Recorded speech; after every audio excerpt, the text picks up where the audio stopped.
This is Support is Sexy, episode 223, with Miko Branch, co-founder and CEO of Miss Jessie's.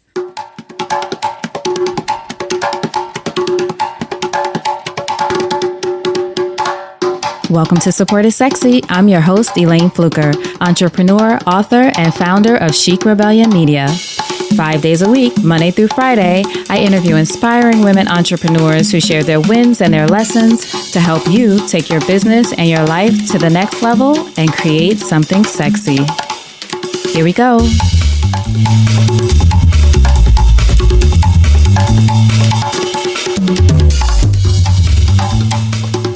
Hi everyone, welcome to a new episode of Support is Sexy. I'm so excited to have you here. It just would not be the same without you. And today, our guest is Miko Branch, the co-founder and CEO of Miss Jessie's. If you have not heard of Miss Jessie's, you will find out about it today, but it is one of the leading natural hair care companies in the business. I'm excited about that, but I'm more excited about how open Miko is on this episode. I so appreciate it. Thank you, Miko. She talks not only about the business, about the hard times of the business, even before launching Miss Jessie's. She's very open about the hard times that she and her sister Titi went through with their businesses, how they grew Miss Jessie's into a national brand, and then the tough time that she went through when Titi passed away in 2014 from what was reported as a suicide.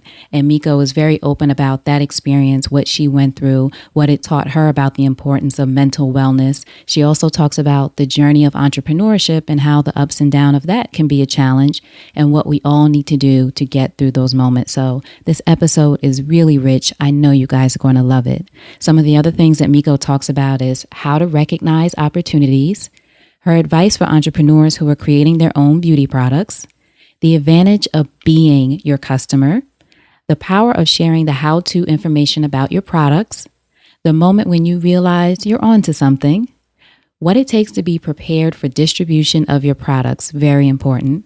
The pitfalls of growing too quickly. How quote unquote over-skewing hurts your brand. Also, how to avoid marketing missteps and how to address them when they happen. And in this episode, even though we don't mention the brand, but I was referring to the Shea Moisture brand and the big marketing mishap that happened with them in the past few days. It was just a coincidence that I happened to interview Miko shortly after this happened. So I was very interested to hear her perspective on marketing, especially when you cater to a certain audience or a certain audience is attracted to your brand. And then you come up against these challenges, and Miko has a great response to that. Also, what Miko and Miss Jessie's as a brand are doing to support mental wellness and mental health awareness, the importance of giving ourselves permission to understand our feelings as women, especially as quote-unquote successful women. And as I mentioned, Miko talks about that sometimes lonely journey of entrepreneurship.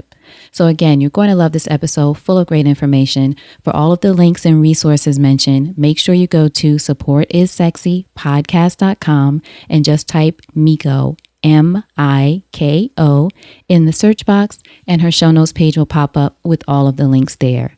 One other thing, though, before we get into the interview, Miko and the Miss Jessie's team are so great. They sent me books and products to share with you all. So we're going to have our first giveaway on the Support is Sexy podcast. And it's a great giveaway because their products are fantastic. So I want you to be sure to listen to the end of the episode so you can find out exactly how to enter to get not only products from Miss Jessie's, but also a copy of Miko's book that will go to the first 5 listeners who enter.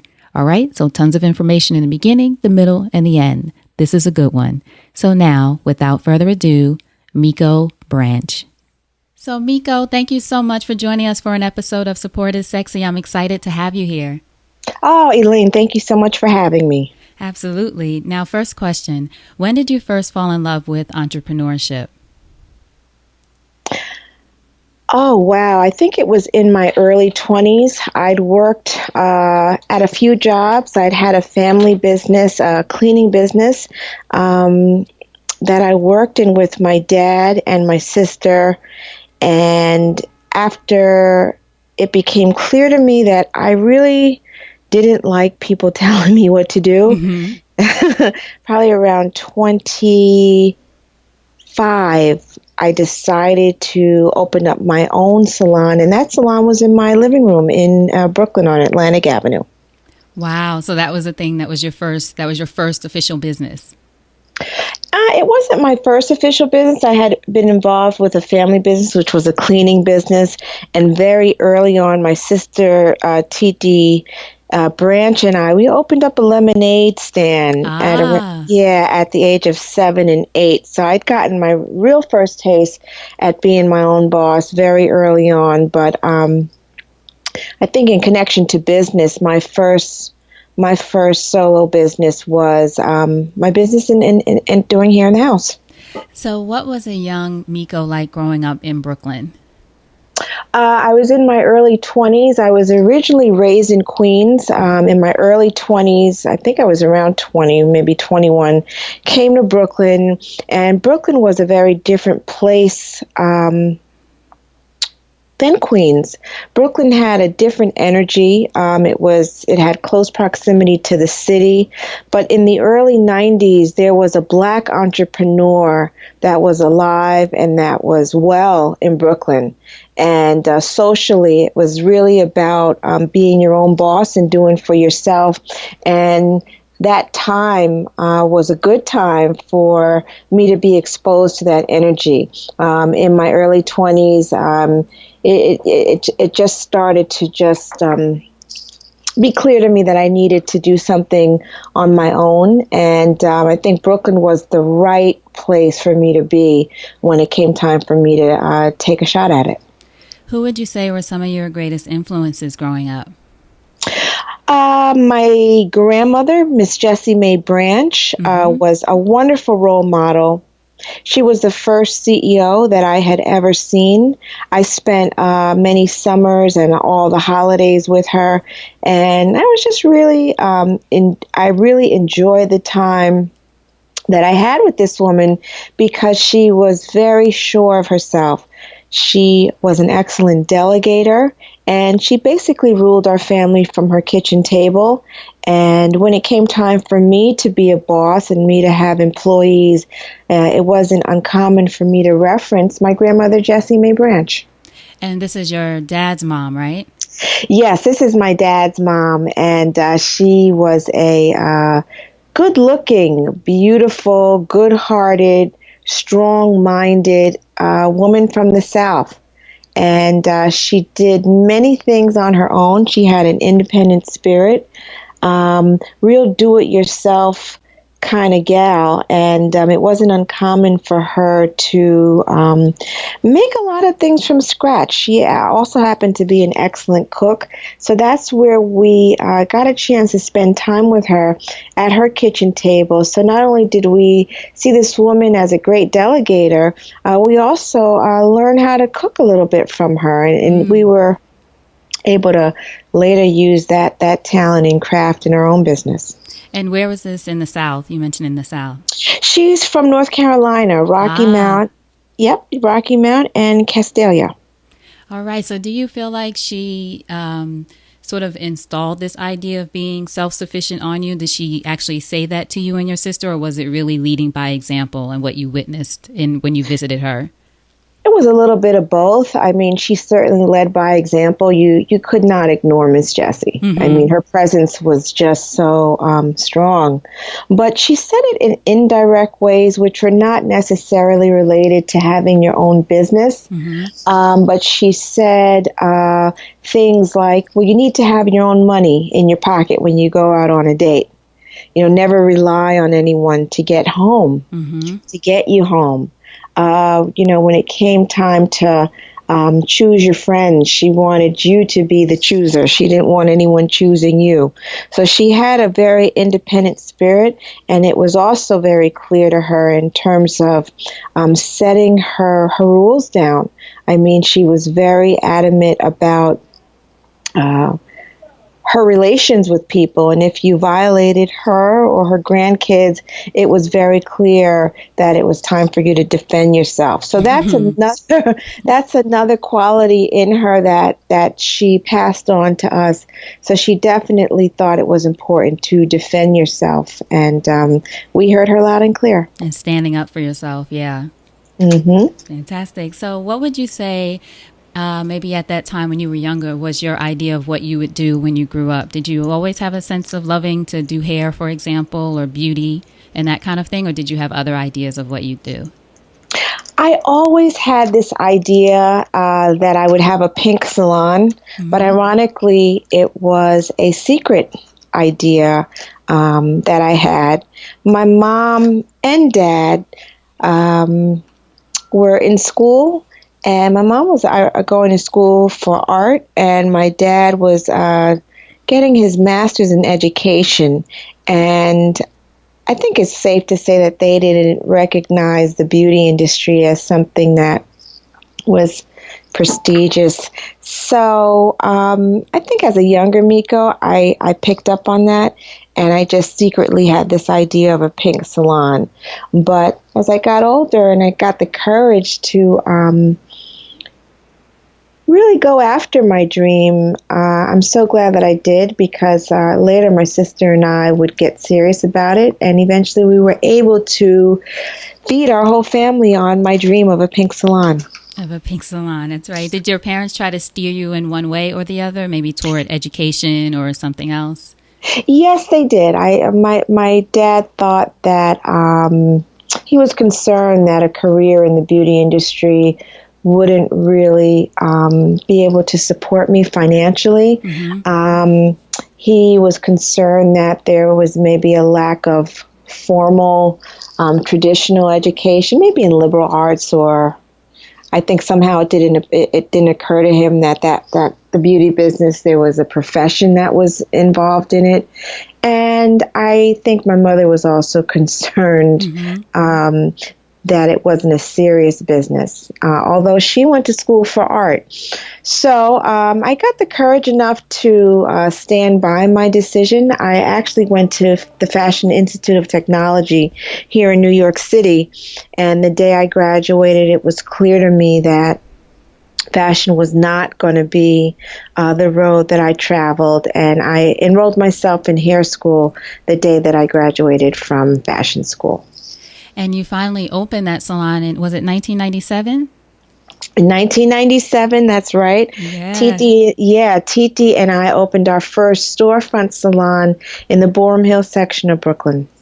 Wow. So what was that day like when you finally opened the doors to the salon? That dream come true? Yeah, it was really scary. My sister had, at the time, a larger vision than I did. I was actually terrified to open a salon at storefront level. I'd been doing hair in the house, and I'd established a rapport and a very safe, comfortable environment in my loft apartment that I shared with Titi. But Titi encouraged me to get out of the house. And luckily, we were able to make a profit in the first month, and we never looked back. But it was actually my sister who pushed me to do it, and I'm so glad she did. And tell us about the moment when Miss Jessie's became a product and something that you would offer to your, not only your clients in your salon, but to the world eventually. In the early 2000s, after I had my son, I experienced my aha moment at bath time with my son. And at the time, we had to do hair in our house because we'd lost our business. As rookies in business, we made some just bad business mistakes, and we ended up losing our business. So luckily, we purchased a brownstone in the Bedford-Stuyvesant section of Brooklyn. Losing the salon? Sorry to interrupt. Yeah. Okay. Yeah. Lost our two-chair salon that you and I talked about that we opened in 1997. In 1999, we had to move to our brownstone, which was not zoned for commercial use. But anyway, that's where we did hair. And I just had my baby boy, and it was very important that I be in his life in a meaningful way because his dad wasn't in our lives. So if you wanted to get your hair done by me, you had to come to the brownstone to get your hair done. So it wasn't uncommon for me to be giving my son baths on the 4th floor, and after bath time, I would come downstairs and do hair on the 2nd floor. During that bath time, I could no longer wear my hair straight because he splashed all around. So I really had to embrace all of the texture. And ironically, that started a conversation with my customers, and they wanted to do something similar. It didn't take me long to understand that this was an opportunity. Very quickly, I became an expert in all things curls, kinks, and waves. And at the time, Elayne, there were no Miss Jessies in Target, Walmart, Walgreens, and CVS. Right. So what we did was we took it to our kitchen table the way we saw our grandmother do when she made something from scratch, if a local store didn't have, the just right, mixture that she wanted to make her cake. So all of that quality control that we learned being Miss Jessie's helper at her kitchen table, we brought all that to our table. And finally, it was my sister, Titi Branch, who cracked the nut. And she woke me up 3 o'clock in the morning, and eventually she showed me what we all know to be as curly pudding. So, Miss Jessie's was born out of necessity. And how did she come up with the mixture for it? Was it just, do you feel like you both were kind of experimenting until you got the right texture that you wanted and the ingredients and the scent and all of that? Is it a matter of just sort of testing to see what happens for those people listening who are trying to make their own products? That's exactly how it works. Titi and I were not chemists, but we were using products that were on the market. They were either too hard or too oily, or not enough of this or too much of that, and it went on till finally we took things that were on the market and we added ingredients that we wanted to add to it, and then eventually we came up with something. And Titi stayed up a bit later than I did in the evening because I was the one with the baby, so I was tired at night, Elayne. I know that's right. Titi would stay up later, and she just mixed, and she just built on what we'd already done. And she came up with the just right formula. I don't know for any one of you ladies or gentlemen who are mixing product on your own, sometimes it's good, sometimes it's not. So we had to find something that performed, that had the right smell, that had the right texture. All of those things mattered when we brought it to our salon floor because people were paying for it, when it came time for them to get their hair done. So the quality control on that had to be right. So we took it seriously. What was the response from your customers once you started sharing it with them? Could you tell, or I should say, obviously the response was good, but what was your response to the response? Did you both know we must be on to something? Oh, we knew immediately that we were on to something because before it hit our salon floor, we were the rabbits, the testing rabbits. We are our biggest customers. We tested product on ourselves, and if we put a product on and it did what it said what we thought it should do, then we knew we had something wonderful. So by the time we brought it on the salon floor, we were excited. And for us to make claims of being a curl expert and to have a product that's going to do everything that it says it's going to do, and we were able to make good on our promises as stylists, that was just a big deal for us. So we were probably excited before we even hit the salon floor. That's a good thing, because then you can speak from real experience, having used the product, as opposed to this is what it'll do for your hair, saying to someone else.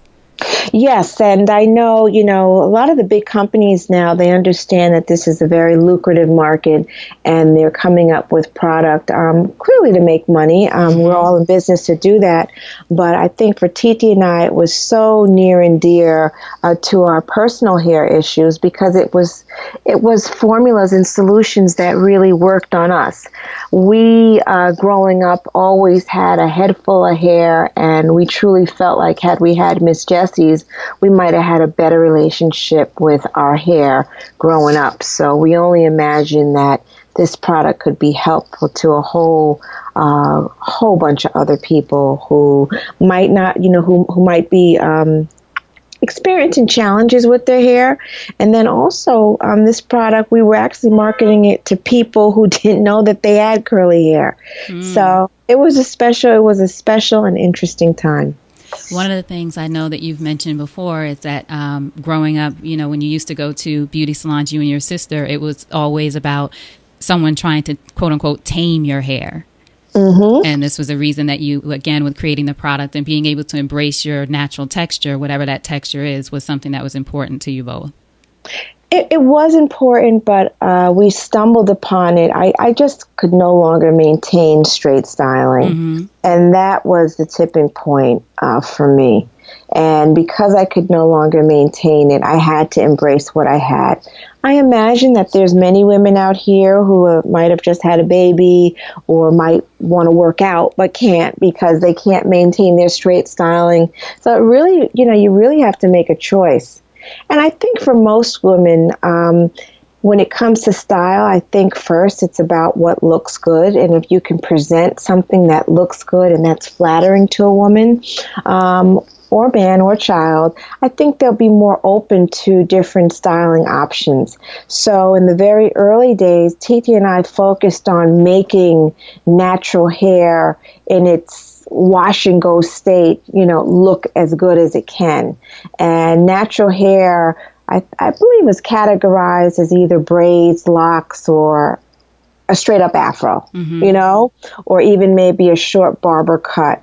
But women embracing their hair in its natural state, but in maybe a more defined state, whether it be a twist out, whether it be wash and go curls. That was kind of new discovery for many of us. And I think that was very exciting, where women they wanted to cut off that relaxer and that chemical process, because many of us are really interested to know, well, what did God give me? Mm-hmm. And if I use these styling products with this styling method that people like Titi and Miko at Miss Jessie's are sharing with me, then maybe I could experience that same amount of success when it comes to styling my hair. And Elayne, one of the very important contributions that Titi and I made to the natural hair movement in the early days was we did the Unthinkable for a stylist or a salon. And what we did was we shared our styling methods for free. Right, which people think will intrude on your business. Absolutely. I mean, the name of the salon game or the stylist game is to not tell your customers what you did, because clearly you want them to come back, for service. But Titi and I thought that the discovery of texture and natural hair and all the things that you can do with it was just way too important for us to keep it as a secret. And had Titi and I, known what to do with our hair as younger Titi and Mikos, maybe we would have had a different relationship to our hair. So we imagine that if we share this information, more women would get better at styling their hair, more women would have the confidence to manage their own hair. More women would see other women who are embracing their natural texture, and it would catch fire. And that's exactly what it did. And the sharing of information was important. And this was happening way before YouTube even existed. Sharing information, and it's not uncommon for you to pick up a Miss Jessie's jar or tube of product, and Titi and I will tell you exactly what to do with it. So that was very important for this natural hair movement. And do you think also it was sort of a tipping point for your brand as well, as far as getting the word out more and more, because you're not only saying this is the product that I use, but this is how to use it? Oh, the how to use it was critical, but for our business, how to use the product is how to style your hair is one thing, mm-hmm. but also it was two-pronged. Then use this product, and this product will support all that you're doing on the styling end. That was the key to success for us as a business.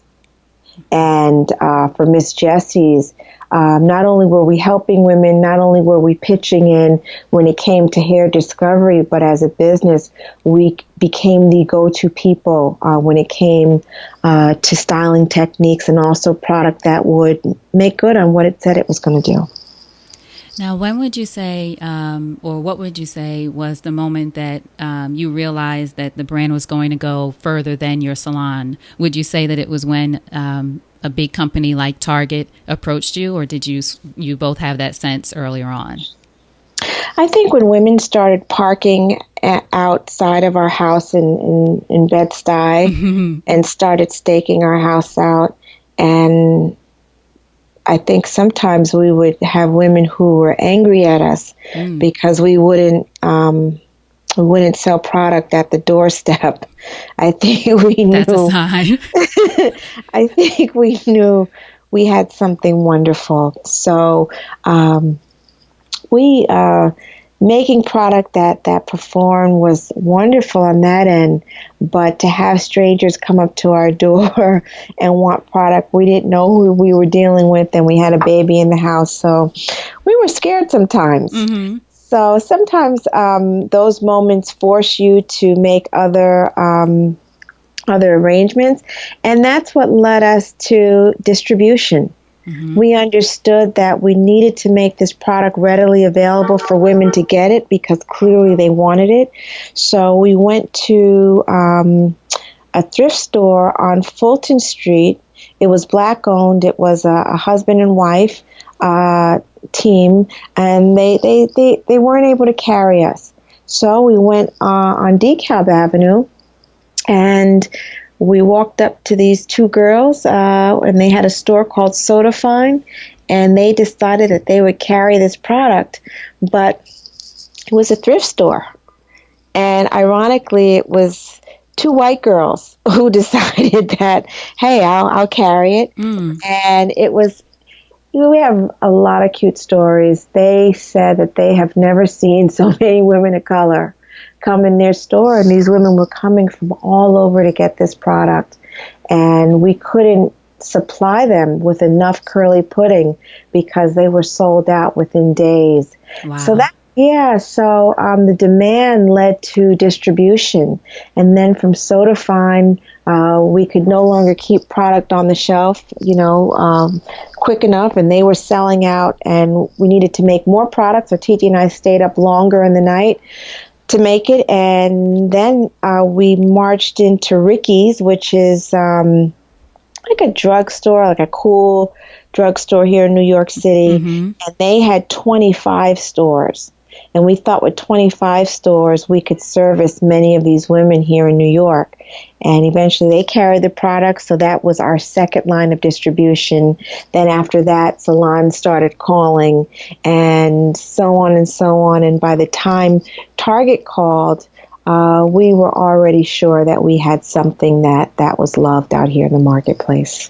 At what point, though, did you have to, as they say, come out of the kitchen? Because up until Ricky's, you were still both producing it just yourself, right? Or had you started having a manufacturer? Because at some point, it's like, how are we going to do this? That's exactly right. We were still mixing product. We had to take it from our kitchen, Elayne, and bring it down to our basement.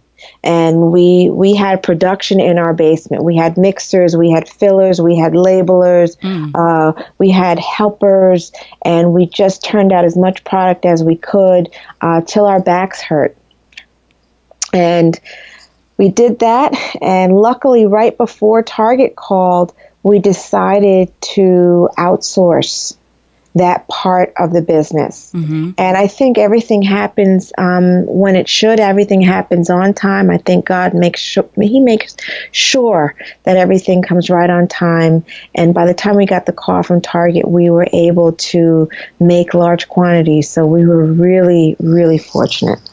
Is that something that you advise small business owners, especially those producing products, to make sure that they're ready for? Because Target or even Ricky's and stores like that, you have to think about, okay, I'm going to have to supply this product if they buy this from me.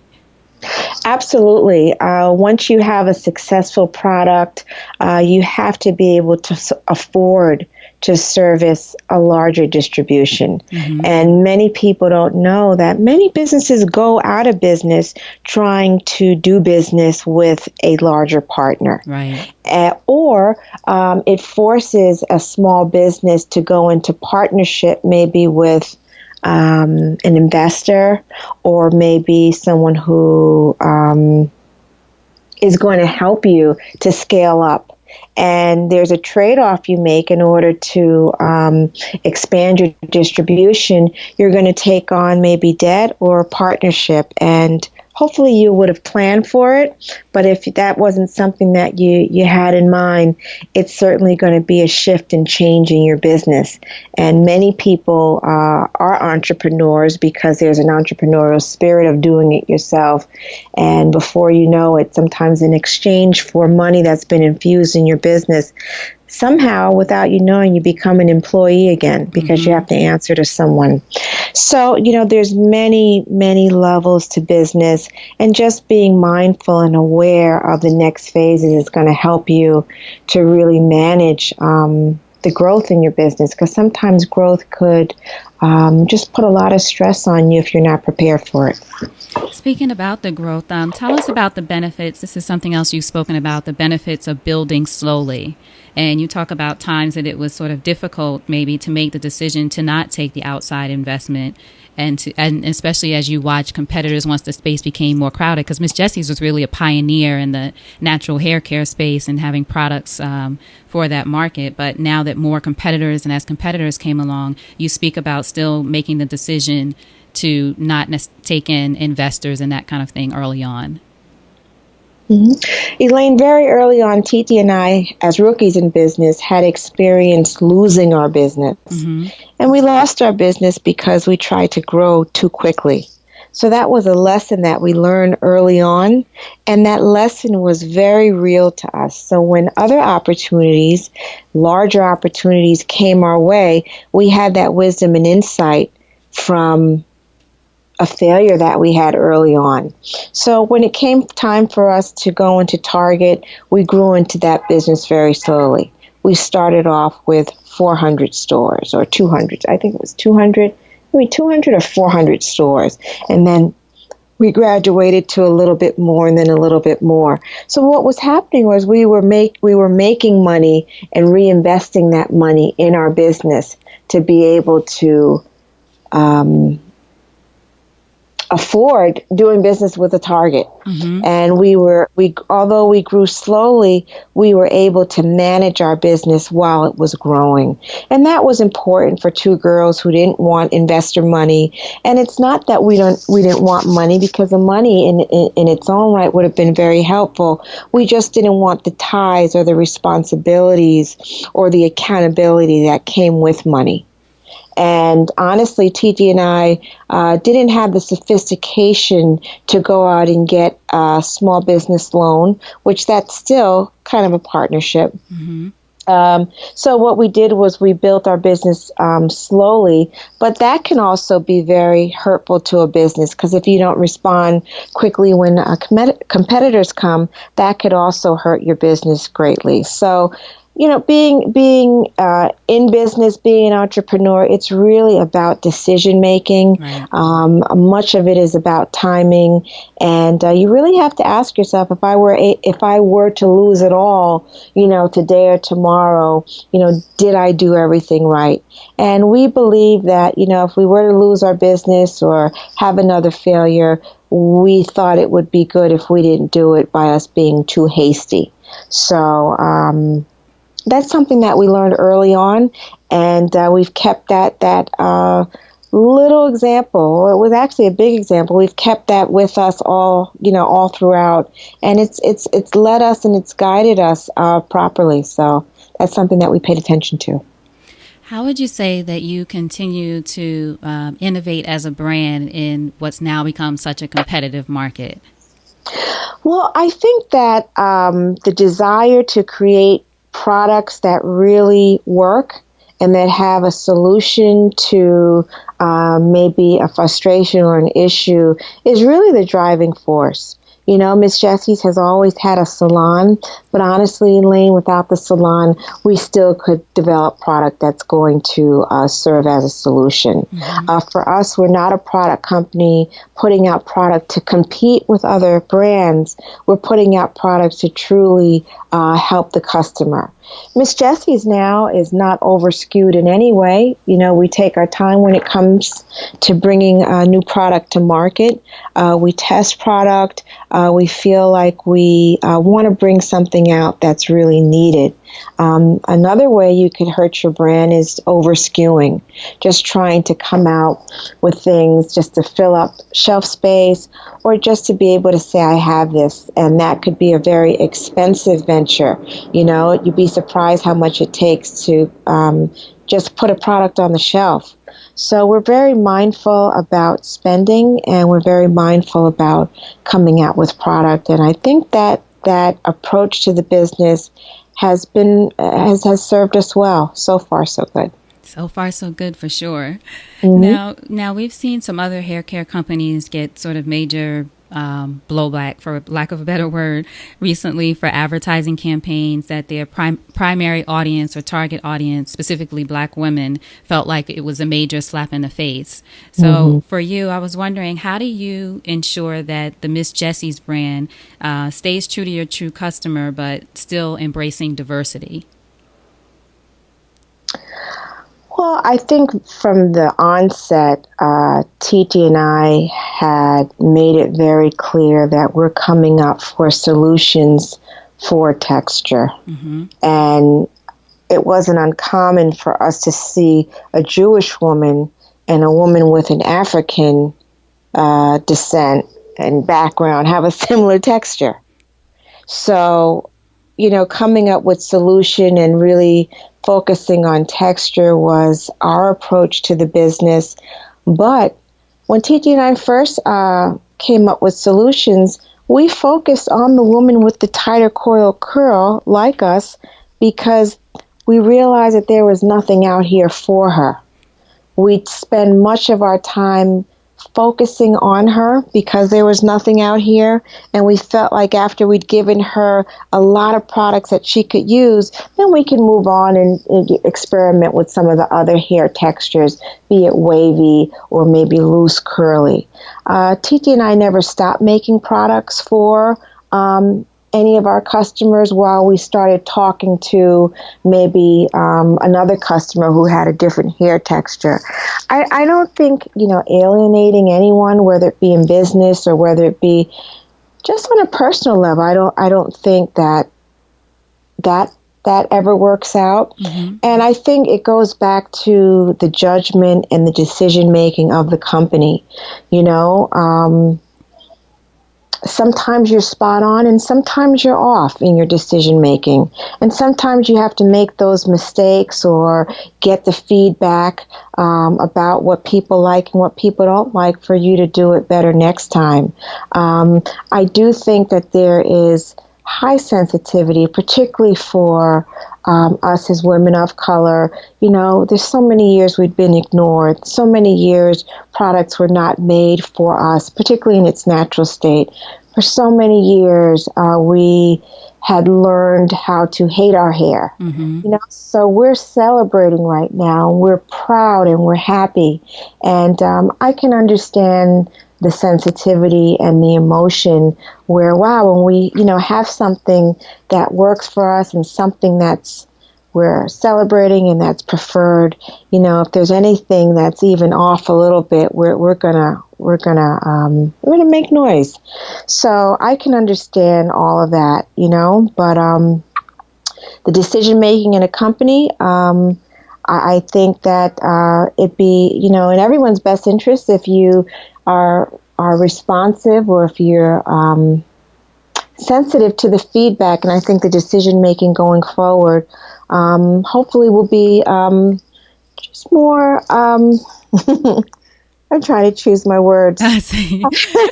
No, I understand what you mean. Yeah. Just the idea of, especially as you were talking, I was thinking it kind of comes back to the importance of listening to your customer, which is what you all have done from the very beginning, what they're asking for and what they love.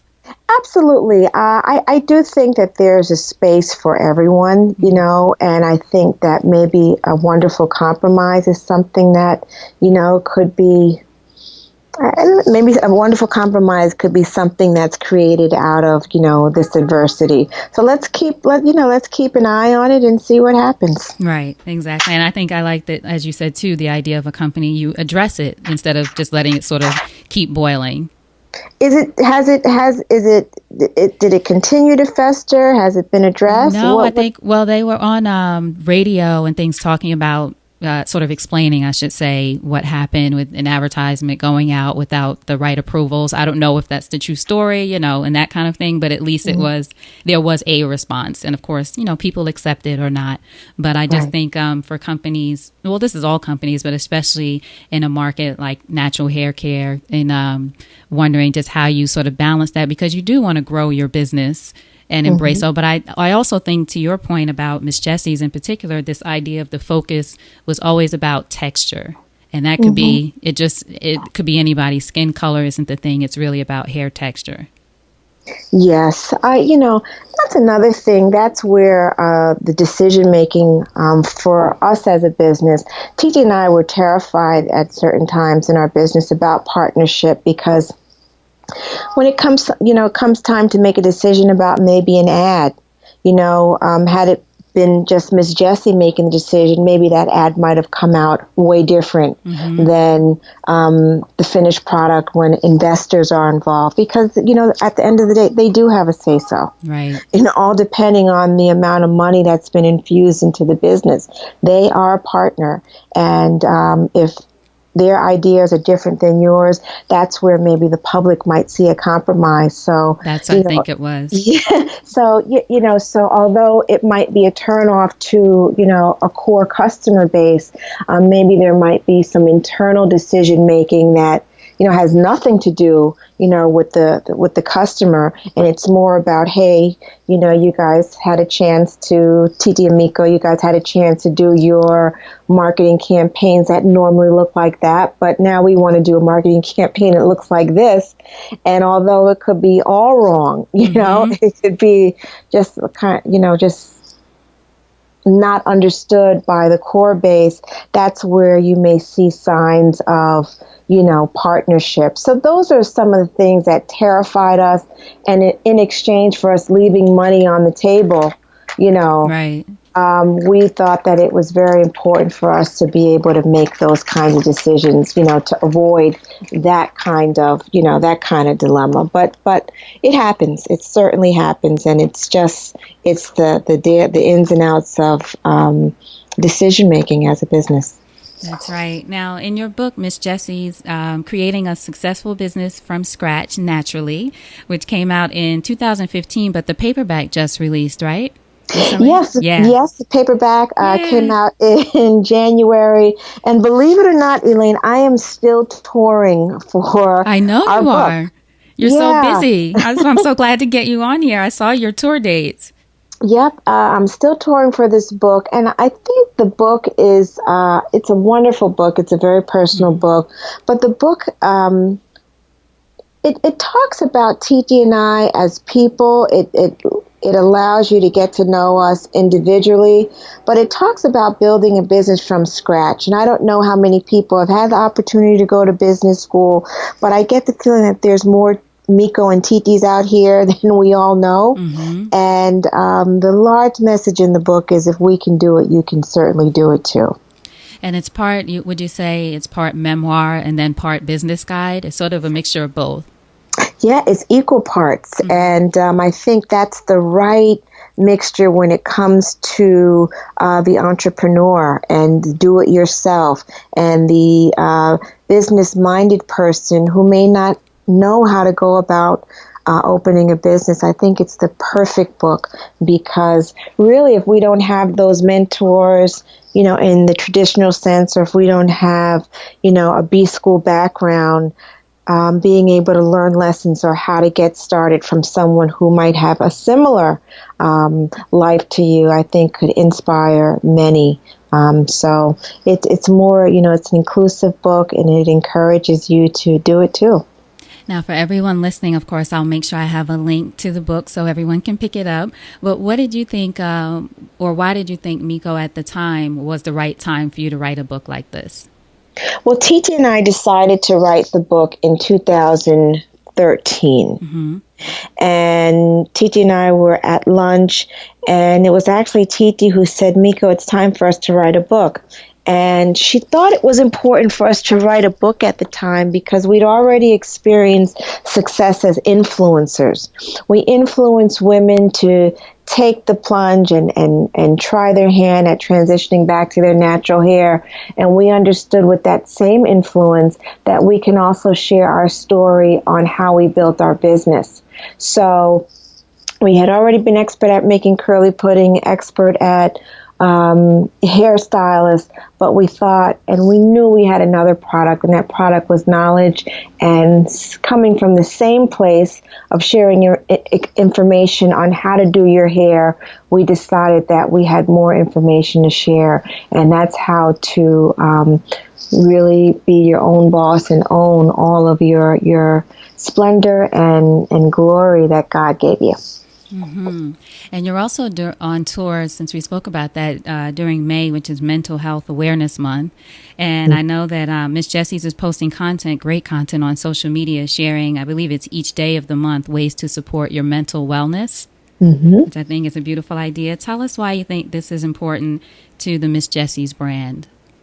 Well, Miss Jessie's brand, we have become known for being helpful, and we realize that not only help doesn't only come in the form of hair or only come in the form of how to start your own business, it also comes in the form of wellness and mental health.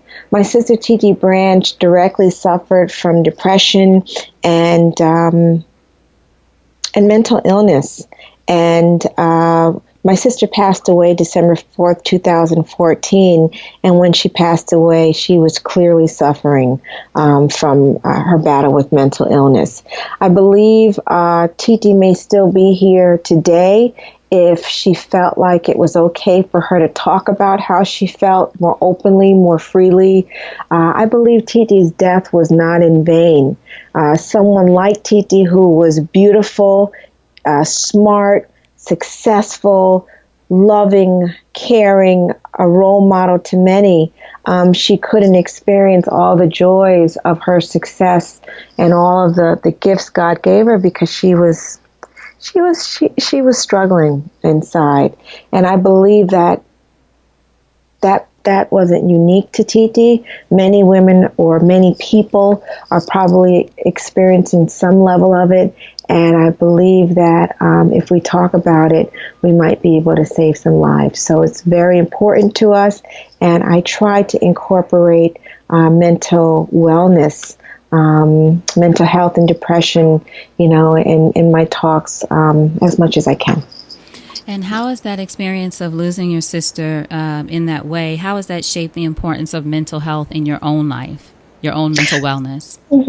Well, although Titi was suffering from depression and mental illness, I wasn't there in the moment that Titi died, so it's not really clear to me exactly what led to her death in that moment.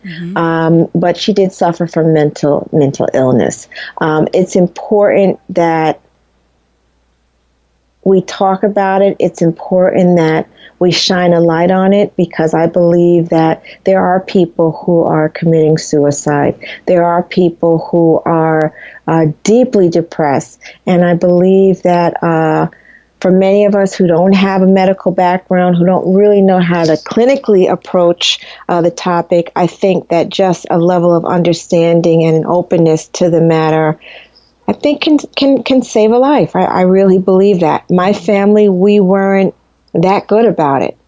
We weren't, we were very ignorant to the subject, to the topic. And I believe if we were talking about it more openly and more supportive, perhaps Titi might still be alive. Thank you for sharing that, Miko. Yeah. I feel that way. Yeah. You never know. You never know. God, they say God, he does things for a reason. And I really do believe in that. But, maybe had we been talking about it as openly as I'm talking about it now, maybe she might have had a breakthrough, or maybe she might have been able to smooth out something that was that was bothering her. But who knows? You never know. Exactly. And at least through your platform and speaking out now, there are so many additional women that you can help just by being open to having the conversation. Yes, I can't tell you how many women I come to talk about business, and we always talk about hair, but I can't tell you how many women really connect with me on depression and mental illness. So I'm always happy to lend any information that I can, because I hope it helps. I think one of the things that you mentioned, too, that is so important, and I've done an interview with a woman, Lisa Brown Alexander, who talks about this, especially when people are successful, or from the outside, we see them as successful, like your sister and yourself, a leader and beautiful and all of these wonderful things going on. You almost feel like you don't give yourself permission to even feel depressed or permission to say something's going on. So that's one of the things, too, and just you having the conversation about it and other women being able to say, hey, I went through this, too, or this was my experience at whatever level it was, sort of gives other women the permission to say, okay, even though I'm successful in this and that, I have these feelings, or this is what I'm going through, and that kind of thing. Yeah, if I were to speak for Titi, I would say that she may have felt a lot of pressure about talking about it openly because she was successful. And she might have felt like she was letting people down, by revealing that she's struggling or challenged, in this particular area. It is an illness, though. I've come to learn that it is an illness, just like cancer. Right. It's a disease, and you have to keep working at it. And some people you're able to cure it or get a handle on it or regulate it, and then other people have just more intense cases of it. So it's a disease, and we should really understand that. What would you say that your support network looks like, either personally or in your business? I think my support network starts with me. Before I look out for help from others, although I'm getting it, I try to internally help myself. And I try to pay attention to my gut. I try to listen to my internal compass, and I've learned to trust my gut. So it's not unusual for me to make the best decisions for Miko. And I'm doing this not by myself. I'm doing this with God's help. And then from that place, I'm able to pick and choose people that I believe are good people, they're kind people, and people that are able to support me for the right reasons. Not because I make curly pudding, not because I may be able to give you a great hairstyle, but because we truly might share the same values. We truly might share similarities that make the other person happy or feel supported. And sometimes when you have success or you experience, some level of wealth, I think that people may not see you as a person anymore, And it can be very lonely, too. It could be very lonely. So I believe that you now have to become the person who is choosing the right people for yourself, because sometimes if you're waiting for someone to choose you, they don't always come in the right form. That's right. Or sometimes they're just not the right people. So it starts with me and God and me. We do that first, and then, I've become very discerning. And then I try to, tailor, I try to pick someone or something that's special for me. So in the choosing, I've chosen friends. I've even started doing therapy. I go to therapy twice a week. That has been extremely healthy and helpful to me. I don't think therapy is for crazy people. I believe anyone can benefit from a standing appointment for you to just talk and hear yourself, let your thoughts out of your head. And I think that there is a place to organize what your thoughts are, whether it be how you feel or what you did or, what you're going to do. I think that needs management while we're, dealing with the daily operations of our lives. Absolutely. Thank you for sharing that too. I'm all for therapy. I always say too, that's the place where the safe space where you can talk things through that you're already thinking about anyway. Yes, It's yes. just sort of like having someone there to help you figure out the things you're already thinking about anyway. Yes, some of us have some really great friends and some really good people who are naturally good at helping you to sort out dilemmas or issues. And some of us don't, and it's a very personal space. So being able to talk to someone who doesn't, have those kinds of personal ties with you Right. or your inner circle is going to be very helpful because you can let your hair down and just talk about anything you want to talk about. I think it's very helpful. That's right.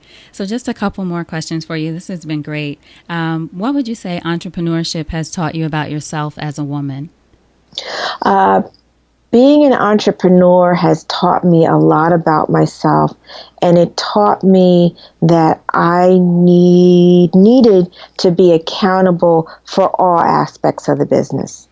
When I first went into business, Elayne, I somehow had this idea that I would be able to do pretty hair all day, and my sister would do all of the other work, to back up, this platform that I saw myself doing all this great hair. Business doesn't work like that, particularly as a startup, and particularly for business people who didn't have formal training. So it required me to understand many aspects of the business. So when things go wrong, and they will, there's no room to blame the other person. It's a partnership. And I understand that I had a partnership. There's other people who go into business by themselves. But business is a wonderful way and is actually a tool that helps you to take a look at who you are and how you're built, because you will be tested and you'll get a chance to understand, based on the decisions that you made on the front end or on the back end, what you're made of, and you don't have, the manual told me to do this. A lot of the decision making comes from you, and whether that decision making is good or bad, you're going to need to be accountable for it, and you're going to own it, whether it be debt, whether it be blame, whether it be success, whether it be, all of those things. You got to be there for the party and for the celebration, and you also have to be there for, the grand opening and grand closing. Right, that's right. That's what I would say. Entrepreneurship will show you what you're made of or not.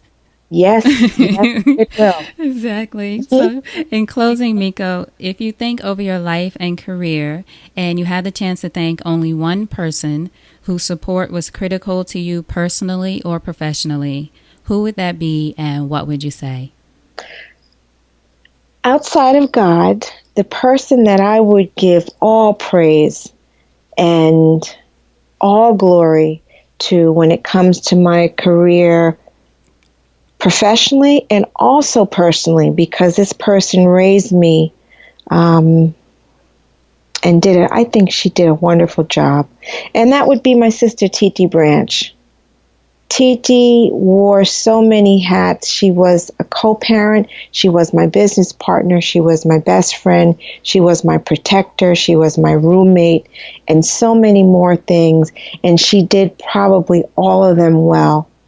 And I love you, Titi, and I would not be the Miko that I am or the woman that I am without your guidance and without your love and care. So I hope you hear me, and I'm just really trying to just grow and be better, and always remember the wonderful teachings that I got from my sister Titi Branch. So all praise and glory outside of God goes to Titi. Thank you for sharing that with us. She hears you. I'm convinced she does. Yeah, I think I just sometimes I feel Titi, and right then I felt like she hears me and she knows that I think about her all the time, and I hear her sometimes when I'm doing an interview. I can hear my sister, or if I'm making a decision, I could say, "Oh, this is what Titi would have done." Her presence is there. Yes, it is. Yes, it is. That's right. Now tell us how we can support you. Of course, I'll have links to Miss Jessie's website and all of that stuff, but for people listening who want to hear it and any social media or anything else you want us to know about. Sure. If you want to talk with me, I'm on social media. I am on Twitter and Instagram, personally as Miko Branch. And of course, buy Miss Jessie's products, support the wonderful products that I created with my sister Titi Branch, and also read our book. I think it's a wonderful book for any entrepreneur, but it's also a wonderful story. And if you are trying to create a business, I think there's some good lessons and some nice nuggets in there that would be very helpful. I'll also try to find the link, or I'll ask your assistant if she has one too, where you're going to be in the next couple of months for the book tour. Yes, that would be good for people. Perfect. And we post that on social media, but yes, please let people know where I am. I love to meet. I love to meet all of you guys, and I try to give as much as I can when I'm out speaking. Absolutely. Miko, thank you so much. I so appreciate you sharing and just your openness as far as your wisdom, but then also, again, your story. So I really appreciate you. It was my pleasure, Elayne. Thank you for thinking of me and inviting me on your show. Absolutely. Now, before you go, just a parting piece of advice from you to our listeners about anything. If I were to give you guys any advice, I would say to love yourself, number one. And I would say really try to start listening to your gut. Your gut is going to tell you what to do and what not to do. And sometimes your gut may be spot on, and then other times your gut may be off. In the event that you ever make a decision that wasn't spot on, or you ever make a decision that's even off, I encourage you to forgive yourself. It's not that important. You know, if you ever fall and stumble, just learn it, chalk it up as a learning lesson, and move on. You know, it's not the end of the world, and next time you'll do better because you'll be bigger, stronger, faster, and have much more wisdom. That's my advice for the day. Excellent. Miko Branch, hold on just a moment. All right, I hope you enjoyed that conversation with Miko. And now, as promised, if you are interested in entering to receive a copy of Miko's book, Miss Jessie's Creating a Successful Business from Scratch, Naturally, be sure to go to elaynefluker.com/giveaway. All one word with giveaway. elaynefluker.com/giveaway. And you can enter to receive a copy of the book and to receive Miss Jessie's products. Amazing products. They sent me amazing samples that I'm going to give away to all of you because I love you and I appreciate you being here and listening. So thank you, Miss Jessie's team and Miko, for doing that. And to you all, thank you so much for listening. You know I appreciate you.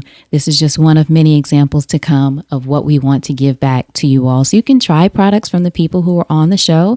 See if you love them. Let them know if you love them and if you try them. And I would love to hear from you. So again, to enter to receive a copy of Miko's book, Miss Jessie's, go to elaynefluker.com/giveaway. Now, the first 5 listeners that enter will receive the book. I only have 5 copies of the book.